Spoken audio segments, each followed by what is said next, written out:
Okay, welcome to today's show. I have one of the most special episodes for you. I have Brock Pierce here, who, if you don't know, I consider you one of the OGs of cryptocurrency, Bitcoin. He is the chairman of the Bitcoin Foundation. He's humble, so there's about 30 titles I could give him. But if you know anything about Bitcoin and cryptocurrency, he is one of maybe the most well-known person in the world, #1 expert, been into virtual currencies since the 1990s. He is the co-founder of Blockchain Capital, which is the biggest crypto blockchain venture fund. He's the co-founder of EOS, which is the largest ICO in history. I did the math. It's probably over $700 million raised. And is it fair to say you're a crypto billionaire? You asked me one of my sort of favorite questions lately. I've been putting into all of my talks that a billionaire isn't someone with $1 billion. A unicorn isn't a $1 billion company. A real billionaire, in my opinion, is someone that has positively impacted the lives of 1 billion people. A unicorn, in my opinion, is a community or an organization that has, positively impacted the lives of 1 billion people. I think one of the, kind of misconceptions and a lot of what's leading to the world in which we live is this kind of misunderstanding of money. Not that money's a bad thing; it's just a tool, but that people spend, a lot of their lives in pursuit of it, thinking it's going to make them happier and it's going to provide them with something they need. And all they have to do is ask themselves, why do they need something? And then they'll learn, maybe if they'll discover whether or not they really need it. And so they'll go through a lot of their life thinking that money is going to bring them happiness. And then if they're lucky enough to eventually get it, a lot of those people end up staying unhappy for the rest of their lives, afraid to lose it. Right. Because it's all about being in the present and living in the now. And in the now, you don't need very much. And so I think, as people are thinking about money, and clearly, we're attempting to reinvent it. So right. The old adages of like money is power, that paradigm is going to come to an end, and it's going to be technology is power and consciousness is power and all sorts of interesting changes to come.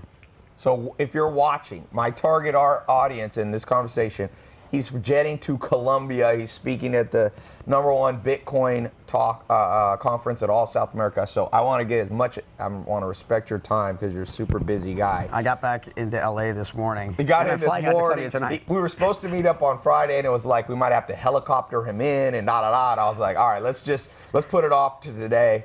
So for people not familiar completely with cryptocurrency, blockchain, Bitcoin, in one sentence, if I have to explain to somebody what Bitcoin and cryptocurrency is, what do you say to them in a 1 or 2 sentences? Well, I mean, the funny answer is that it's magic internet money. But there you go, magic internet money. But no, it represents something far greater than that, and that is that it's a monetary system that is based on math and cryptography. And it's open source and it's transparent, so it's governed on a peer-to-peer basis. So it's a system that can't be corrupted, it can't be cheated. It's a system kind of for the people. Do you think, big picture, there is a potential that Bitcoin, cryptocurrencies, blockchain will take down the Federal Reserve, US dollars, pounds, euros? Can you see that in a world in 20 years? Or does it compete? I think that there's uses for both, and what Bitcoin isn't a currency. It's not a transactional currency. It's far too expensive to do transactions. What it is it's a store of value, meaning you're better off thinking of it as gold 2.0 or digital gold. And when you think about it from that perspective, you have to ask yourself about the history of money. And so for the last 5,000 years, the primary form of money was precious metals, gold, silver, and copper. Yes. And those three, after 95,000 years of experimenting with everything, were selected because they had specific attributes.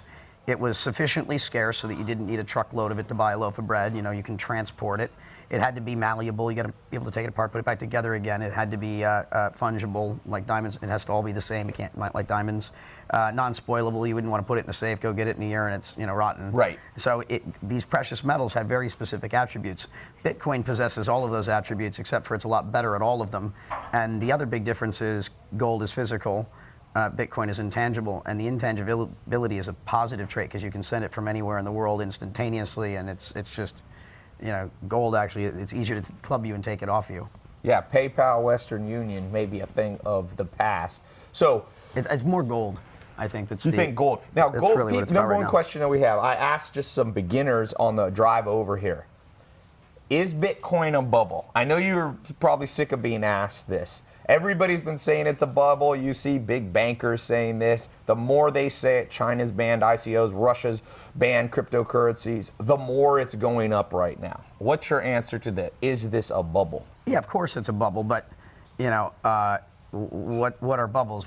Markets, and this one in particular, the price, sentiment is the primary barometer, of the price right now. And so, when you think about it from, that perspective, it's going to be an emotional market, and you're going to see emotional run-ups, and because it's scarce, you can see these big movements, and you're going to see corrections, and it's just like back in the internet bubble. It wasn't all this straight up and to the right for years. We had lots of Yes. movements during that phase, and so this is going to be no different. So the data point I would give you, though, that's most interesting is we're calling it a 300 billion. We can get $400 billion market cap sector more or less right now, and kind of doing this in this period. How big do you think the internet was during its heyday? In 1999, it got to over 7 trillion, the internet tech stocks. And so, So 7 this is trillion, nothing compared and that was when it was only a Western phenomenon, and this is not adjusting to inflation. So Right. I could argue it'd be a 50 trillion or $100 trillion market today. So relative to that market that was betting on the future potential of a new technology, which is inferior to what this is. Yeah. This is 10 times bigger. Yeah. I think, we're in maybe a temporary one, but we're far from being even anywhere close to where the internet got. Yeah. And so the thing that I would argue is the biggest bubble today is the stock market. So you think cryptocurrencies, Bitcoin at $300 to $400 billion market cap is not nearly the bubble as conventional S&P 500 regular stock market, what people have their 401k. I think the stock market's more of a bubble. So you could see that crashing, a bigger crash than you could see crypto. Of course, it's a bigger market too. So obviously, but So would you recommend people listening should be starting moving a little bit of their money from conventional stocks over into Bitcoin, Ether, things like this? yeah. So I don't ever like to give anyone investment advice, and I don't think that if someone tries to tell you you should do this, you should invest in that, always be very skeptical, because a good teacher doesn't say you should do this. They give you information, they transfer knowledge to you, Yes. so that you can, be informed and get more informed if, it's inspired you in some way. Yes. And you should know what you're doing and then make decisions for yourself when you feel that you're adequately informed. And I think that's what good teachers do. These are the types of people that you should listen to, people that are trying to hawk something at you. Right. Normally that should put off the red flags. Red flags. And so the information that I would give people is if, you're doing what's called asset allocation. If you have assets, you want to try and figure out how they should be allocated and give some thought to it, have intention in the things that you do. And so you can say, okay, I've now been informed enough due to my own research Yes. to have formed my own opinion, to have my own view, because I'm making a decision for myself. I am choosing to do this. Once you've done that, you say, how much do I want to allocate? And that's going to be a matter of what level of knowledge you have and what level of conviction you have. Right. Your prediction of the future. And you might say, I want 1% of my assets in something like this. You might say, I want more. Right. I'm more or less mostly in blockchain and crypto-related assets and real estate. Yep. That's where you put your money, either in crypto Real estate's my or edge. real estate. So real estate is your physical asset that if something happens, you're balanced out here. Well, no, I think the real estate market's interesting because it's undervalued, hugely undervalued, because it's the second largest asset class, and it doesn't have a matching engine or an order book. It's still running on real estate agents and talk about some draconian infrastructure. A market of this size, so as soon as real estate title gets put on the blockchain and where it becomes digital title, Yes. it becomes fractional. The stuff that's going to come out of that is going to be utterly insane. So imagine if you could say, I want to buy, $100 in every house in a neighborhood, Yes. or $1,000, and it's all fractionalized, and it's a whole market that's trading all the time in fractions of home ownership. If you make it truly liquid, markets have liquidity discounts. Yes. Bring liquidity to the market, you will cause a huge increase So you in think price. theoretically, so this is a whole thing for those of you who don't know. You have cryptocurrencies and they're built on a type of technology that's broadly called blockchain, and there's different blockchains. There's Bitcoin is on one technology and Ether is on another one. You are the co-founder of potentially one of, EOS is going to be, or is another technology. You're saying real estate is going to go up on this technology and no longer just be realtors with titles in old-fashioned 1800s methodologies. Yeah, I mean, this is the technology that will, have that big an impact. It's going to affect everything. So to help. Yeah, what else will it affect? So what other huge things? Let me take you down to the foundation. So the internet itself. If I wanted to describe the internet in 3 words, I would call it a data transport protocol. Okay. It's a system for moving information. Now the problem is it's an insecure data transport protocol, and that's because back when the internet was first being designed, we didn't have the processing power to run the types of cryptography necessary to do this. And so the foundation of the internet was built wrong, and then we just kept building on top of it. But the problem is when the foundation of a system is wrong, meaning it's insecure, and the way that it was constructed, it'll never be secure. The internet is essentially broken. What the blockchain is doing is it's going to bring and create the secure data transport protocol. And so the internet is only fulfilling one small part of its potential because of this security flaw. When you fix security, the internet is going to reach its full potential, which is going to be, I think, 10 times greater. Every industry in the world is going to be affected, and it's going to be a beautiful, beautiful thing. Are you saying the internet will be gone as we know it? Yeah, this is the new internet. It's the upgrade. Huh. So the entire internet's going to go, I think. So will websites like Amazon, like Google disappear, or they'll have to go on the blockchain? Well, they're gonna have to go through their process of upgrading, and anytime you have a big transformational event like this, read the innovator's dilemma. Yeah. You've got the incumbent and you've got the new entrants, and there's going to be a meeting of the minds there. But my view is I help the incumbent industry as much as I can. I help the startup community as much as I can, because if anyone is successful in changing the world and making it a better place, we all win. Yeah. So I help everyone. I don't ever ask for anything. I give everyone in the industry I can help, every person that I have as much time in the day to do. I don't sleep because it's such an inspiring thing to do. You're doing this free.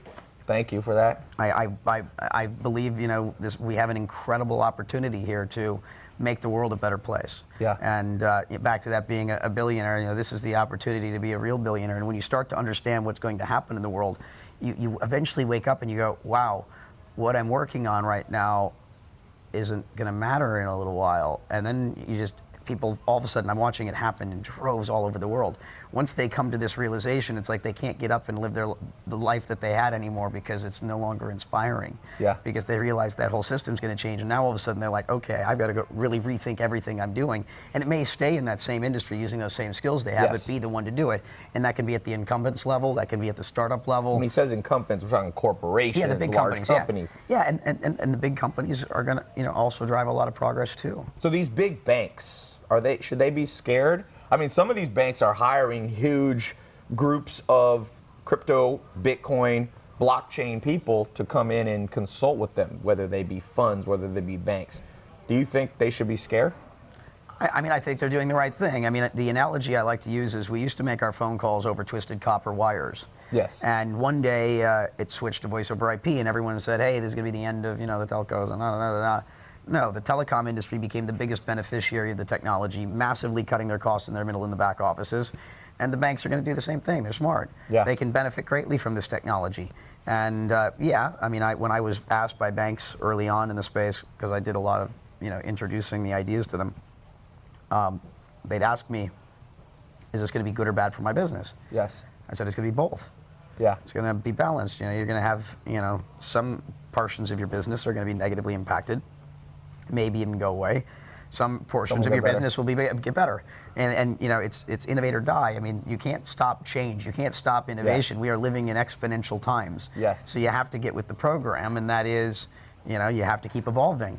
And we're accelerating, which means you have to evolve even faster than you've ever evolved before. Mm-hmm. And that's the, kind of this really interesting thing about the period in time in which we live.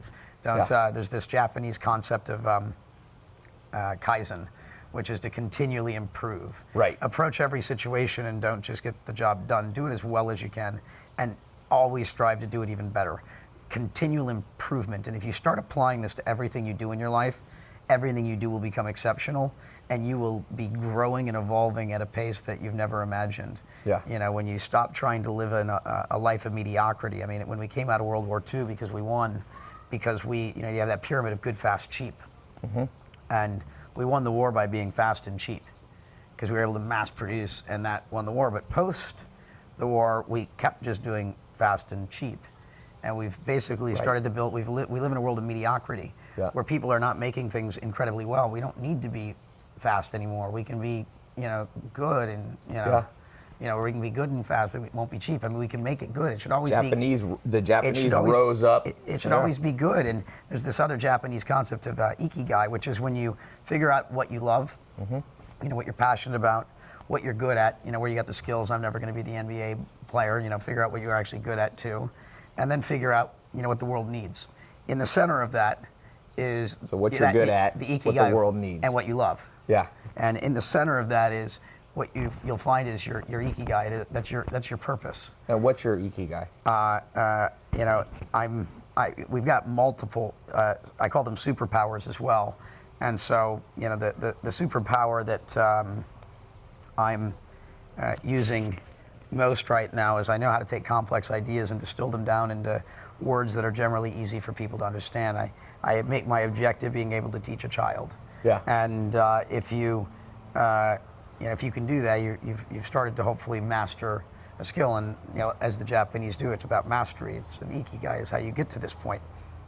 And so I'm a storyteller, which makes me an evangelist, a first follower of Satoshi and the many other great creators like Vitalik and Dan Larimer and Gavin Wood and many others. There's a lot of incredible engineers, incredible cryptographers, people that are making the code that's going to change the world. And I just try to support these people that are operating with from a place of good intention. And so my purpose though is everything in my life, from digital currency to everything I've done, kind of just uniquely positioned me to obviously do well in this. Because you've been in virtual currency since when? 90s? 99, yeah. What virtual currency was back then?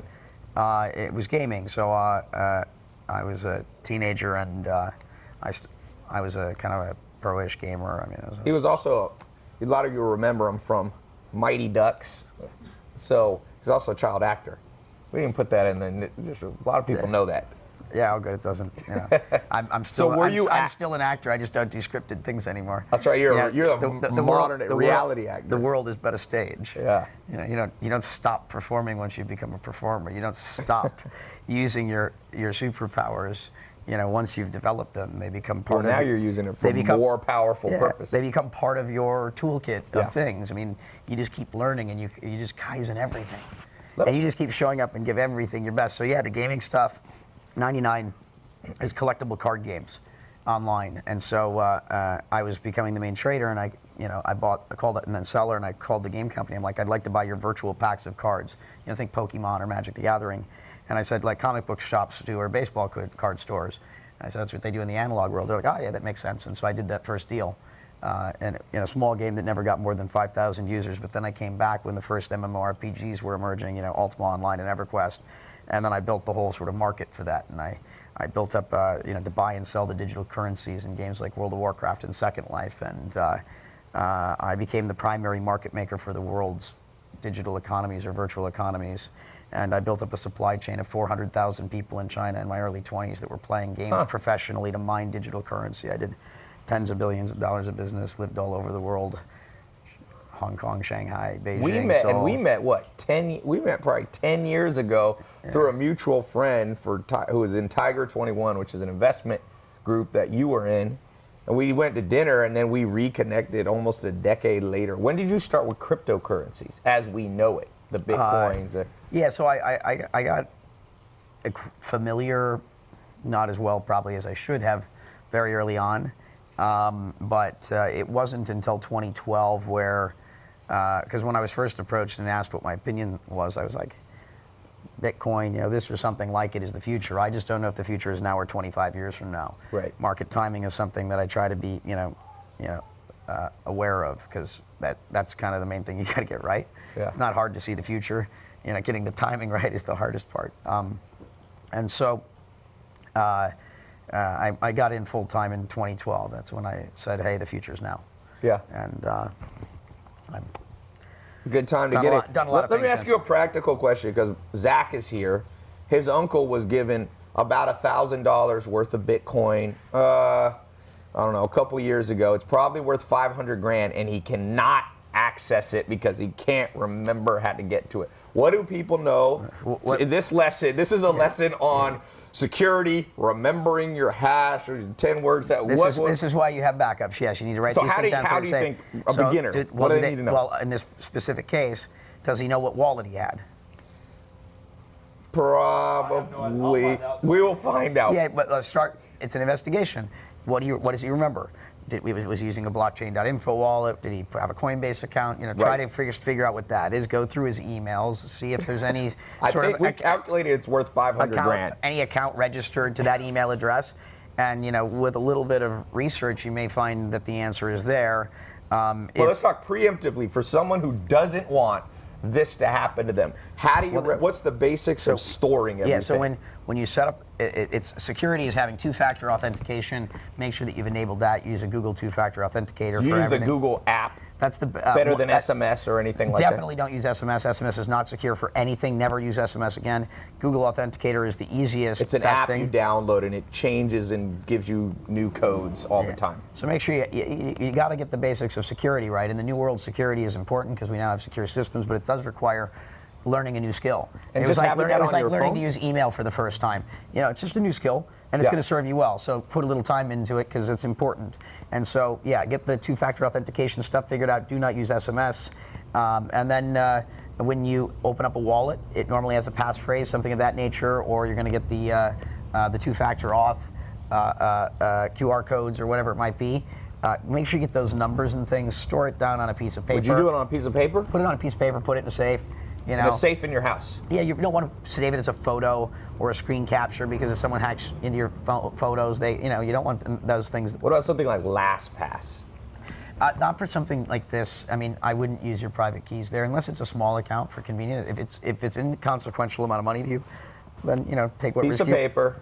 If you want to do things well, just make sure you store that, put it offline, and if ever you have a problem, you've got redundancy. Yeah. And that's why I say have multiple of the hardware keys. Yes. Have one in a backup. So everything you're doing here, have you redundancy. Want something offline and multiple places, especially if you have a lot of money, because that's a nightmare. What percentage? I've read a percentage of crypto Bitcoin that people can't access. It's a large amount that people have forgotten where they put it. Yeah, it's a large amount. I mean, tens of millions, probably 10%. No, it's hundreds of millions of dollars. No, billions. No, yeah. Billion. Oh man. I read an article. I got to ask you this. It came out today, theorizing that Elon Musk is the man of mystery behind Bitcoin. You don't have to say, you may know a lot more than you can say here on camera. Any comment on that? I've never, Elon is obviously doing some of the most extraordinary things in the world. I mean, he's kind of like the entrepreneur of the world, kind of the man in being an inspiration, doing like the most challenging, out there, dream big, and remember there is no ceiling. It's all blue sky above you. Yeah. Anything you dream, anything you can imagine, you can do. Yeah. The power is within you. Yes. If you, go from they accept it. Bitcoin, Tesla. Yeah, and so you can buy a Tesla with. I mean, doing what he's done for electric cars, look at what he's doing for solar, look at what he's doing for space, and and now look at what he's doing with hyperloops and boring. I mean, he's the man. But I can't see that has any possibility of. You don't think that's true? Well, no, he couldn't. I mean, as much as he's the man, there's only and SpaceX. I mean, there's just only so much one can do. So much. And he's not been this guy. I mean, but he obviously was part of PayPal and been a player in this overall broader spectrum, at least the fintech part and others, and just being a great mind. I mean, an inspiration, and he's helped obviously many people. I mean, he's made a lot of the entrepreneurs in the world, the entrepreneurs today, because he's inspired so many. So, obviously PayPal and things led and inspired some of these Yeah, types the of creations, transfer, right. We had to go from the old world offline stuff to the online stuff, and then figuring out how to continually upgrade it. How do things continue to evolve? Yeah. Let me ask you this. One of the questions, I did this poll on the way over here. What coins, there's so many, there's thousands, there's the main coins, the Bitcoin, the ETH, the Litecoin, Bitcoin Cash. Are there other coins people should be watching? Do you see, is there going to be a world where there's 1 million coins? Every corporation, Apple will have a coin here, every place you use. For a beginning investor, let's start with this and then go big picture. For a beginning investor, would you recommend that wants to put, let's say, $10,000 into crypto? Do you recommend a little bit of that into the main coins that have liquidity and then some of the alternative coins? Well, I'd say don't invest in anything you don't understand. And so start with the big coins, because those are the ones with the most liquidity, they're the safest, and just work your way down the list. Go to CoinMarketCap or CoinCap or any of these sites and start at number 1 and just work your way down from coin number 1, 3, 5, 10. And as you keep learning them all, you're going to eventually get to the point that you can form your own opinions. Yeah. But I wouldn't recommend investing in anything you don't understand. So start with the big stuff, and then as you learn more, try to understand that the rabbit hole runs deep. So just keep kind of learning, and you'll see amazing things emerging before your eyes. Do you think people should trade coins actively? I see people there, whether if you think you're a trader, if you're a Wall Street trader and that's your competency, I don't trade, but if if that's what you do, I can see it. If you know how to make algorithms, if you're a quant or whatever, if you're good at it, there is obviously money to be made, lots of money to be made in this space. Yeah. I don't like trading because when I get involved in a project or I get behind a project, I want to be fully in support of it, and to trade it is actually to kind of short the project that you believe in. Yeah. Because I can make a couple extra bucks by writing it down and actually causing it to go down more because I added to Yes. the You were negative selling pressure. yeah. I was selling into the market, and certainly as someone of influence, I don't want to be doing that. Yeah. And so I don't trade for that reason. But I don't judge others for doing what they do. If that's your talent, do what you do. Yeah. But I want to be behind a project until I'm not. What do you think of Ethereum? I love Ethereum. I've been a huge supporter of Ethereum. I'm friends with, very good friends with most of the founders. My firm was the first to invest in an Ethereum, venture deal. I've been, I'm one of the founding board members of Mastercoin, which was the early iteration of kind of what Ethereum in some ways evolved into. We did the first ICO in June of 2013. I'm a huge fan. I mean, Vitalik and Ethereum has done more for, the market in the last couple of years than anyone. So for people listening that other than Bitcoin, and Ethereum has done other things to expand the market. More use cases. Than the smart Bitcoin. contracts, Bitcoin Cash, Bitcoin Gold, the classic. Someone listening that doesn't understand that, you're a master of making complicated things simple. How do you make that simple for people? People are going, what the heck do I buy? Was Bitcoin Cash? Is this what? Forking. Forking is good. Forking is evolution. We're all here because of forking. We are a fork of our parents' DNA. And forks are generally consensual. And for that reason, they're generally good. But then you have contentious forks. And it's the contentious forks that, create, a lot of the problems, because you have a big disagreement in a community. And that contentious fork, watching it because it's open source, you get to see how the sausage is made is messy. And it sometimes leads to extinction, but that's sometimes progress too. I support all the forks where the people behind it are operating from a place of good intention. They're multivariate splits, and if the community wants to split, so be it. If you own any of these fork tokens and you don't have a strong opinion, I would highly recommend you don't sell them, unless you have an informed opinion, because you don't know if Bitcoin Cash could be the winner. Yeah. I mean, certainly I'm not saying that's the case, but until you have an opinion, you shouldn't be doing anything. Hold your tokens till you know. Do you think there's a chance? You'll see the reoccurring theme: learn to know, learn to know, learn to know. Wake up, wake up. Yeah, which was kind of how we align. I'm all about knowledge and learning, and you're a learning machine. Bitcoin, theoretically, the main Bitcoin could go down, and Bitcoin Cash could go up. Bitcoin Gold. Do you think there's a chance, or very likely chance, that all of them go down to nothing? Or do you think it'll be one could go down and the other would rise? I mean, yeah, Bitcoin could fail. I mean, I don't know if Bitcoin's the Friendster, the MySpace, the Facebook, the Instagram, Snapchat. You know, I think it's got a much greater chance of surviving than those did. But, you know, something else could come along that's substantially better. I don't see it as of right now, but I would never say never.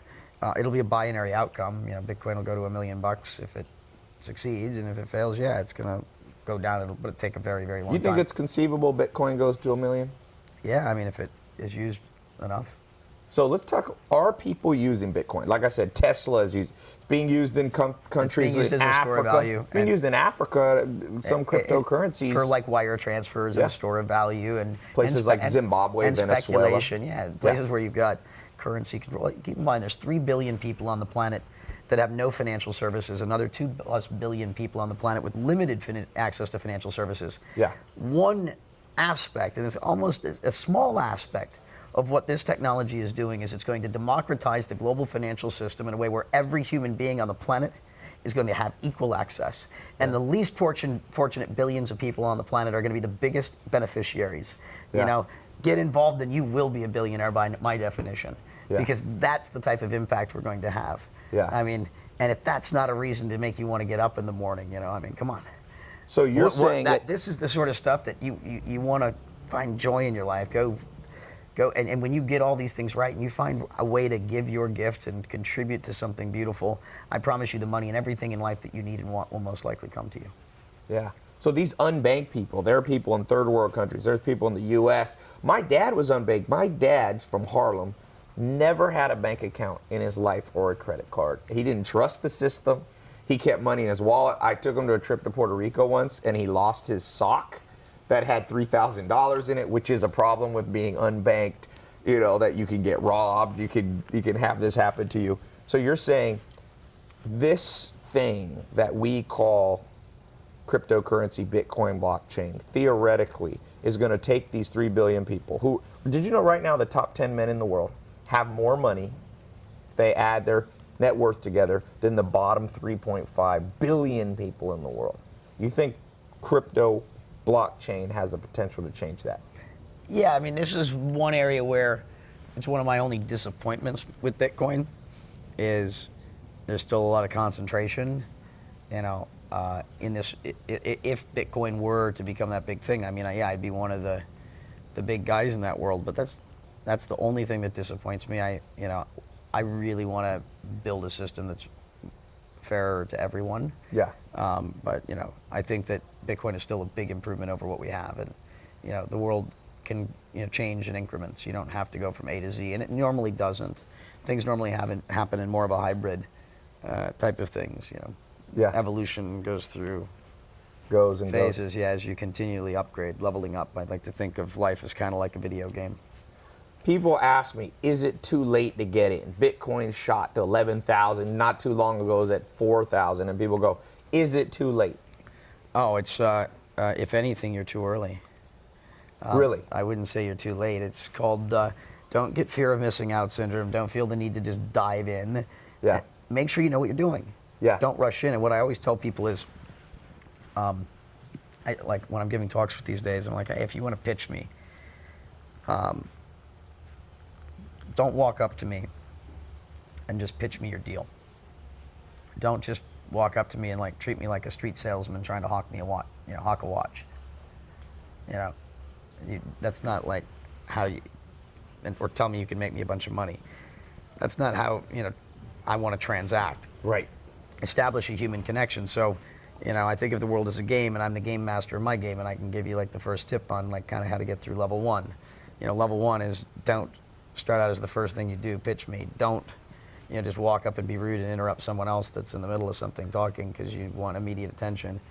Don't be a person that's like, what do you do when you're at at an event? All of those things are basically saying, what can you give me? Yeah. That's people that are just basically going around entitled and just trying to take from everyone versus doing what you're supposed to be doing. So you fail like right out the gate. If you pitch me, it's like dying like the first press of the button and Flappy Birds. Most people do that too. And so if you walk up to me and you're like, yeah, they do, and that's why I don't invest. But I'm telling them now, this is a good lesson. I'm teaching you, I'm giving you the cheat codes to, kind of my game anyway. And this game is probably true for lots of other people. whether they've thought it through and gamified it in their minds. It's a practice they probably already put in place. I mean, no one wants to just have someone in their face hawking you a deal. It's just not interesting to any of us. So instead, like if you get a Burning Man, come up to me and tell me you're a burner, boom, you just skip to like level 10. If you want to talk to Brock, first definitely go to Burning Man. I can tell you that. I'm always burning. You and your wife have gotten married at Burning Man how many years in a row? Remarried, or what is it? We got married once there 2 burns ago. Okay. This year we got married in Ibiza. Oh, okay. We get married every year, but it's a different place. So it's not always at Burning Man. What's the idea there? Is it redoing your vows? Is it just... It's called, I think it's always fun to celebrate. And so it's just another reason to party. It's a reason to throw an event to celebrate love, and it's for your friends more than anything else. And And you bought a place in Ibiza. What is it? A farm? Yeah. Is it one of the big? You told me it's 60 acres. So 60 acres. We're building something magical out there. I'm working on also building a kind of a city, a big city somewhere else. Will you say where it is or not yet? A city, yeah, I can say. Puerto Rico, the 51st state with like 180 billion in debt, 35% unemployment, and now a hurricane hits. I mean, it's devastating what's happened there. Yeah. I'm moving right now. Really? I'm going to be moving down there with a bunch of my friends shortly, because it might just be temporary for a moment, but I want to go roll up my sleeves and get some work done down there and help out. I think those people need our help, and I think that we're capable of so much. Yeah, and it's almost become a blank slate now. Yeah, and so in these times of crisis, the phoenix can rise sort of from the ashes. You can, when you experience great loss, it creates an opportunity to upgrade, but where you can make these giant quantum leaps of upgrades, because you basically lost everything, and so you have to start over. And when you have to start over from scratch, you would do it very differently. Yeah. Than if you have this big thing that's kind of been, building on top of itself for ages and ages. Yeah. So, in this horrible event that's occurred, there will be a great opportunity that emerges, and I want to be a part of helping the Puerto Rican people, helping, people that are in need. I'm here on this planet to live in service to humanity. I see an opportunity to make a difference in the world, and I'm devoting my life to these types of things. And I'm an American, and I love my country. I don't love everything, but I feel incredibly blessed to have been born here and to be given the opportunities to be where I am sitting here today with you, and eternally grateful. Thank you. I'm glad that we've reconnected and been spending time together. Yeah. You do great things. I love who you are, and I love what you're doing in the world. Getting the word out and sharing the knowledge and the wisdom in ways that you can connect with the masses is a wonderful thing. You have one of those incredibly important roles and great responsibilities, and from what I see, you're doing great work. I commend you. Well, I appreciate that. I'm trying to. This is the next thing that I think needs to get out there, and one of the things that people are asking me is, these ICOs. You've done the biggest one, right? Aren't you isn't EOS the biggest by far? I think that's what they say. Brock's humble, but it is the biggest because nothing's done over 500 million, and you're not even done because it goes to what, May or something of 2018? June 1st. June 1st. So. Do you know what the logo is? No. Oh yeah, you showed me. It's the chestahedron. It's the sacred geometry of the heart. Yeah. You actually, he was nice enough to give me. I have it. You gave me a necklace. Thank you for that, by the way. Are most ICOs scams? I wouldn't say most of them are scams.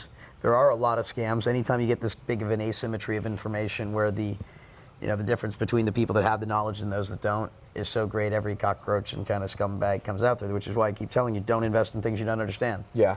You can't get scammed if you don't invest in things you don't understand. But there are ICOs you think that are solid. Yeah, of course. Yeah. Like all things, there are good deals and there are bad deals.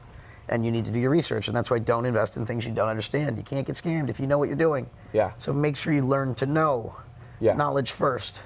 Get the knowledge first before you act. Don't rush in and let someone tell you what to do.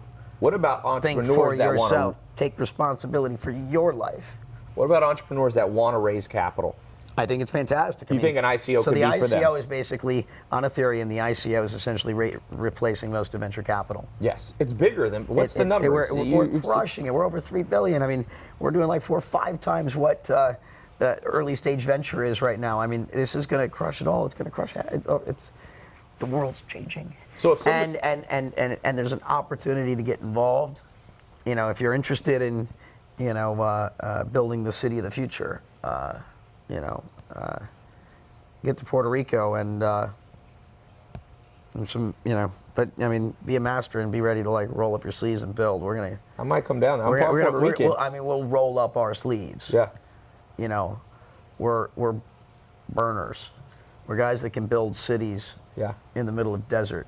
Yeah. We can do things that very few people in the world can do, and you know, why not go down there and construct something awesome that creates all sorts of opportunity for the Puerto Rican people? Yeah. You know, to support the Puerto Rican people and any of the indigenous tribes and old ways of being, and making sure that they have the freedoms that they need to, you know, still be respected. Yeah. You know, with things like Standing Rock and such going on today. I'm spending a lot of time thinking about the indigenous tribes. Most of the world's resources, most of the world's, you know, minerals and water and things that we need to survive are on the lands of the indigenous people. And we think in our big cities that, you know, we're somehow superior, and that you have these people that have old ways of being that are just incredibly beautiful. Yeah. Colombia too, where you're going. In all of these places, such people that have been doing this for so long and doing it so well, that because it looks primitive to us, because we don't understand their ways, and they've learned how to live in harmony, you know, they kind of have had their avatar sort of, that's where they are.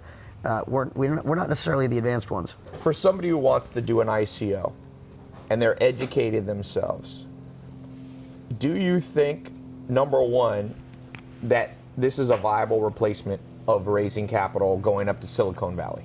You answer this yes. Absolutely. Absolutely. So number two, do you raise outside of the U.S.? Because the U.S., the SEC is coming down. I know you guys did. I think EOS is outside the U.S., right? You've excluded everybody. Yeah, we don't even. We all don't Americans. talk about the token sale in the U.S. Yes, we exclude the U.S. I mean, but we do encourage U.S. developers to build on EOS. You don't need the token to be able to use the software. Yes. The software is an open source software available to everyone.